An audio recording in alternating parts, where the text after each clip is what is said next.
Centre x tends PM cares for children scheme till February 28। यहाँ पर कहा जा रहा है कि जो सेंट्रल गवर्नमेंट है, सेंट्रल गवर्नमेंट की एक स्कीम थी, उसका नाम था PM cares for children scheme.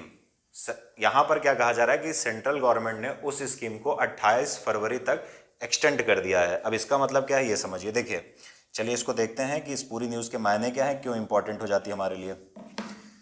देखिए, बात क्या है कि इस स्कीम को हमको समझना पड़ेगा। इस स्कीम जो सरकार ने 2021 में शुरू किया था और दिसंबर में समाप्त हो रही थी, सरकार ने अभी उसको 28 फरवरी तक के लिए एक्सटेंड कर दिया है।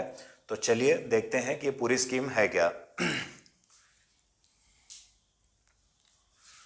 सबसे पहले अगर हम इस स्कीम की बात कर लें तो हम ये जान लें कि इस स्कीम को एक्सटेंड कब तक के लिए किया गया है। एक्सटेंड किया गया है 28 फरवरी तक के लिए, 2022 तक के लिए बढ़ा दिया गया है। अब ये सब तो इम्पॉर्टेंट नहीं है, इम्पॉर्टेंट है कि आखिर ये PM cares for children scheme है क्या।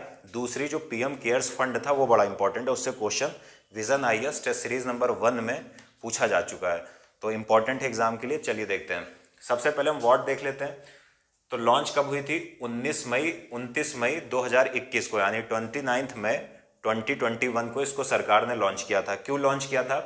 To support children who lost both और सर्वाइविंग पेरेंट। उन बच्चों को सपोर्ट करने के लिए जिन्होंने कोविड-19 के दौरान अपने दोनों पेरेंट्स को या फिर दोनों में से एक पेरेंट जो सर्वाइव कर रहा था, दूसरा पहले ही गुजर चुका, उनको खो दिया है। साथ ही साथ लीगल गार्जियन या एडॉप्टिव पेरेंट्स का, लीगल गार्जियन का मतलब होता है कि अगर किसी व्यक्ति ने किसी पुत्र को गोद लिया है तो उसी को हम लीगल पेरेंट भी बोल सकते हैं उस व्यक्तियों को, या फिर एडॉप्टिव पेरेंट्स भी बोल सकते हैं। उनकी मृत्यु हो गई है। और सिंगल एडॉप्टिव पेरेंट, देखो इसका मतलब सीधा सा ये है कि कोविड-19 के कारण जिन भी कोविड-19 के दौरान अनाथ हुए बच्चों के लिए सरकार की ये स्कीम है। अब वो किसी भी प्रकार से अनाथ हो सकते हैं, उस पर इतना फोकस नहीं करना, बस ये याद रखना कोविड-19 की जो त्रासदी आई थी उसमें कुछ बच्चों ने अपने पेरेंट्स को खो दिया है, चाहे वो एक पेरेंट्स हो या माता पिता दोनों थे, या फिर लीगल गार्जियन हो जिन्होंने मतलब आपको अडॉप्ट किया था, या फिर सिंगल पेरेंट हो सकता है, या एडॉप्टिव सिंगल पेरेंट हो सकता है। तो मतलब यह है कि कोविड-19 के दौरान जो बच्चे अनाथ हो गए थे, सरकार की ये स्कीम उनके लिए है। पहली चीज, आगे देखते हैं इस स्कीम में किया क्या है सरकार ने। ये देखिए, सरकार जब इसको लेकर आई थी तो सरकार ने सबसे पहले ये कहा कि कॉर्पस ऑफ ₹10 लाख। सबसे पहला जो इसका फीचर है वो ये है कि सरकार प्रत्येक बच्चे के लिए 10 लाख का, कॉर्पस मतलब वो कोष, एक प्रकार का फंड, तो सरकार कह रही है कि 10 लाख तक का फंड बनाया जाएगा प्रत्येक बच्चे के लिए जो अनाथ हो चुके हैं कोविड-19 की त्रासदी के दौरान। अब ये क्या है, देखिए सरकार क्या कर रही है, a corpus of 10 lakh to each of these children from the PM cares fund. देखिए, ऐसे बच्चे जो अनाथ हो गए हैं उनके लिए एक फंड बनाया जाएगा, वो फंड 10 लाख रुपए का होगा। और ये पैसा कहाँ से आएगा? पीएम केयर्स फंड, जो मोदी जी ने कहा था कि आप अगर दान कर सकते हैं देश के लिए कोविड के दौरान तो दान करिए, तो बहुत लोगों ने दान किया। तो ये बच्चों के लिए जो एक कोष बनाया जाएगा, एक फंड बनाया जाएगा, एक कॉर्पस बनाया जाएगा, इसमें 10 लाख रुपए का ये कोष बनाया जाएगा। इसमें पैसे कहाँ से आएंगे? इसमें पैसे आएंगे पीएम केयर्स फंड से। आगे देखते हैं, use to give a monthly stipend from 18 years of their age from the next 5 years. देखिए, कोष का मतलब ये हुआ कि अकाउंट में एक फंड बना दिया गया, कोष बना दिया गया किसी बैंक के।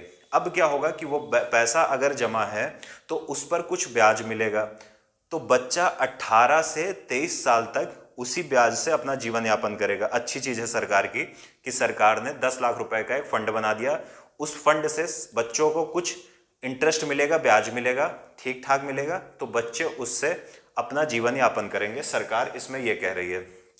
उसके बाद क्या सरकार ने कहा कि जब वो बच्चे, यहां पर लिखा हो 5 साल के लिए, तो 5 साल के लिए ब्याज मिला, और जब बच्चों की उम्र 23 हो गई तो ही और she will get the corpus amount as one lump sum. इसका मतलब क्या हुआ?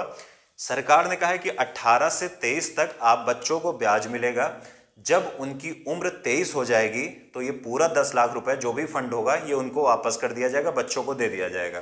किस लिए? For personal and professional use, ताकि बच्चे 23 साल में कुछ नया बिजनेस करना चाहें, नया काम शुरू करना चाहें तो वो कर सकते हैं। तो उम्मीद है ये चीज़ आपको समझ में आ गई होगी। आगे देखते हैं, एजुकेशन टू द चिल्ड्रन, बच्चों को शिक्षा कैसे दी जाएगी। देखिए, सरकार ने कहा कि जो छोटे बच्चे हैं उनको केंद्रीय विद्यालय या फिर प्राइवेट स्कूल्स में सरकार के द्वारा शिक्षा दी जाएगी। अगर केंद्रीय विद्यालय सरकारी स्कूल आसपास है तो उसमें शिक्षा दी जाएगी। अगर कोई सरकारी स्कूल या केंद्रीय विद्यालय आसपास नहीं है तो प्राइवेट स्कूल में भी शिक्षा का जो खर्च होगा सरकार वहन करेगी। साथ ही साथ सरकार ने कहा कि जो इन बच्चों की, जो अनाथ बच्चे, इनको हायर एजुकेशन कैसे दी जाएगी। तो सरकार कह रही है दो आइदर अ स्कॉलरशिप और एजुकेशन लोन। सरकार कह रही है कि अगर ये बच्चे मान लो हायर एजुकेशन में जब पहुंचते हैं, ये कोई बड़ा कोर्स करना चाहते हैं, कोई महंगा कोर्स करना चाहते हैं, या तो सरकार उनको स्कॉलरशिप देगी या फिर उनको ये परमिशन देगी कि आप एजुकेशन लोन ले लो। तो आप सोचोगे एजुकेशन लोन में सरकार की कौन सी अच्छी चीज़ है, बच्चा तो बैंक से ले ही सकता। नहीं, इसका एक चीज़ देखिए, interest on the loan will be paid by the PM cares fund. यानी बच्चा ये जो एजुकेशन लोन लेगा, हायर एजुकेशन लोन लेगा, इस एजुकेशन लोन पर जो इंटरेस्ट पेमेंट किया जाएगा, जो भी पेमेंट किया जाएगा, वो किसको पेमेंट किया जाएगा, कहाँ से पेमेंट किया जाएगा, वो इंटरेस्ट बच्चे को नहीं देना है बैंक को, उस इंटरेस्ट का पेमेंट करेगी सरकार। किस फंड से? पीएम केयर्स फंड की तरफ से। आगे देखते हैं, हेल्थ इंश्योरेंस। ऐसे सभी बच्चे जो अनाथ हुए हैं, all children will be enrolled as a beneficiary under Ayushman Bharat scheme. एक भारत सरकार की स्कीम है, प्रधानमंत्री जन आरोग्य योजना, या उसी को संक्षिप्त रूप से हम कहते हैं कौन सी स्कीम? आयुष्मान भारत स्कीम। अब ये क्या है ये समझिए। इस स्कीम में जो भी आर्थिक रूप से बहुत कमज़ोर लोग हैं उनको सरकार 5 लाख तक का बीमा कवर देती है। मतलब बीमा हेल्थ कवर का मतलब ये हुआ कि वो 5 लाख तक का मुफ्त इलाज पा सकते हैं। तो इसी को बोला गया है आयुष्मान भारत। अब देखिए, सरकार ने क्या कहा है कि ऐसे सभी बच्चे, ऑल दिस चिल्ड्रन या all children will be enrolled as a beneficiary.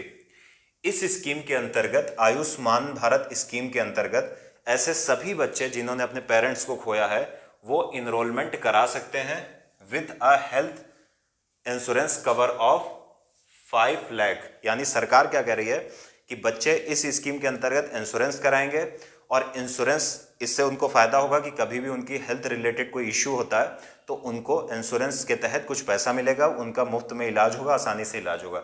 फिर आप कहोगे कि इंश्योरेंस कंपनी इंश्योरेंस करती है तो उसके लिए हमको एक पेमेंट करना पड़ता है, किस्त भरनी पड़ती है, उस किस्त को हम बोलते हैं प्रीमियम। तो सरकार ने इसका भी समाधान किया है। सरकार ने कहा है premium amount will be paid by PM cares till a child turns 18।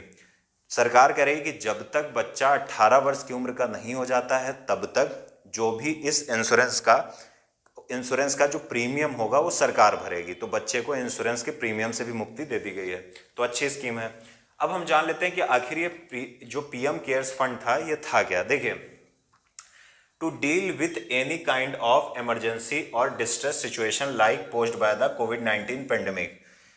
ये फंड सरकार के द्वारा बनाया गया था। जनता से कहा गया था कि आप अगर कुछ डोनेट करना चाहो तो डोनेट करो। जनता ने बढ़ चढ़कर डोनेट भी किया था। ये किस लिए है, सबसे पहले ये समझिए। देखिए, to deal with any kind of emergency और distress situation like posed by the कोविड-19 पेंडेमिक। कोविड-19 पेंडेमिक के पश्चात कोई भी बहुत खतरनाक या इमरजेंसी कंडीशन ना आ जाए या आ जाए तो उससे डील करने के लिए एक फंड बनाया गया था, उसी को कहा गया पीएम केयर्स फंड।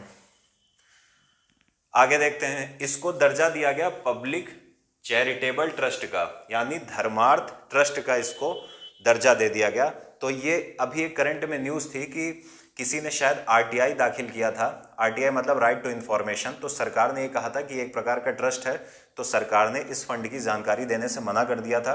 कहा था कि ये कोई कंपनी नहीं है, ये कुछ और नहीं है कि कोई पब्लिक सेक्टर अंडरटेकिंग है, कुछ और है। यहाँ पर सरकार ने क्या कहा था कि ये एक चैरिटेबल ट्रस्ट है, तो हम आपको इन्फॉर्मेशन नहीं दे सकते हैं। अब इसका चेयरमैन कौन होगा इस ट्रस्ट का? चूंकि ये पीएम केयर्स फंड को एक ट्रस्ट बना दिया गया पब्लिक चैरिटेबल, तो इसका चेयरमैन होंगे प्रधानमंत्री। मेंबर्स कौन कौन से होंगे? Defence minister, home minister, finance minister. मतलब ये हुआ कि जब भी इस ट्रस्ट से कुछ भी खर्चा किया जाएगा तो बेसिकली अगर मीटिंग करनी हुई तो ये कुछ लोग बैठकर मीटिंग करेंगे। Contribution to PM cares fund qualifies as CSR expenditure. इस पीएम केयर्स फंड में जो कंपनीज हैं वो सीएसआर के तहत वाला पैसा दे सकती हैं। सीएसआर क्या होता है, देखिए सीएसआर का फुल फॉर्म होता है कॉरपोरेट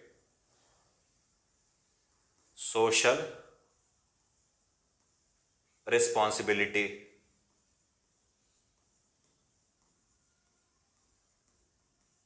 इसका मतलब क्या हुआ कि जो जो बड़ी बड़ी कॉरपोरेट कंपनीज हैं उनकी कुछ सोशल रिस्पॉन्सिबिलिटी भी है। मतलब यह है कि भारत में कंपनी एक्ट है 2013 में बनाया गया था। 2013 में एक कंपनी अधिनियम बना था, उसमें ये प्रोविज़न था कि कंपनियों को सीएसआर जरूर देना पड़ेगा, मतलब एक कॉरपोरेट सोशल रिस्पॉन्सिबिलिटी वहन करनी पड़ेगी। मतलब कि जो बड़ी कंपनीज हैं उनकी कुछ समाज के प्रति उत्तरदायित्व तो भी है उनका, तो उसका निर्वहन करना पड़ेगा। मतलब कुछ जो भी समाज में बहुत पिछड़े हुए लोग हैं उनके लिए कुछ कर दो, एजुकेशन से रिलेटेड कुछ कर दो। तो इस प्रकार की जो रिस्पॉन्सिबिलिटी होती है कंपनी से, तो उसको सीएसआर बोल सकते हैं। तो उसके माध्यम से कंपनी जो थी वो सीएसआर के जो पैसा था वो भी पीएम केयर्स फंड में दे सकती थी। तो ये इसका सामान्य तौर पर मतलब हुआ। उम्मीद है कि आप सब समझ गए होंगे।